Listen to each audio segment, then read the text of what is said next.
You can either be externally oriented or internally oriented. One is powerful, the other is incredibly weak, and it will destroy you. It will break you apart.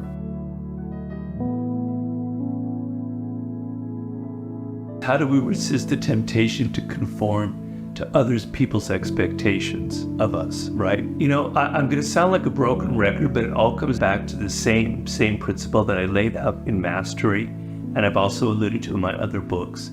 It's a deep connection to who you are, to what makes you different, to what makes you unique in life. If you don't have that connection, if you don't know, I was meant to be a writer, I was meant to be a musician, I was meant to be an entrepreneur, you're going to be listening too much to what other people are doing.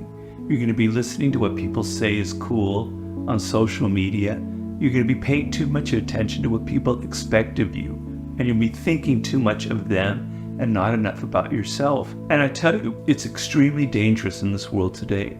You can either be externally oriented or internally oriented. One is powerful, the other is incredibly weak, and it will destroy you. It will break you apart. If you're externally oriented, always focused on what people think of you, their expectations of you, what mommy and daddy expect out of you, what your friends think you're going to be able to do, etc., etc. If you're always focused on their opinions, you have no space to develop your own confidence. You're continually bouncing back and forth between the opinions of other people. It will kill you, it will destroy you, it will mess with your mind, right? It's okay to be a little bit externally oriented. So when I write a book, I very much am thinking about the audience.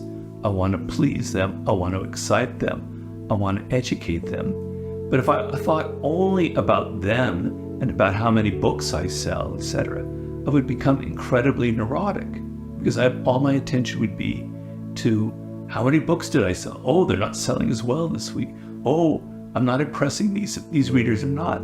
Or these YouTube comments, well, there's, blah, blah, blah, blah, blah. Believe me, I look at sometimes the YouTube comments that I've learned, don't ever look at them, right? So externally oriented is bad. Internally oriented is brilliant, it's power, it's who you are.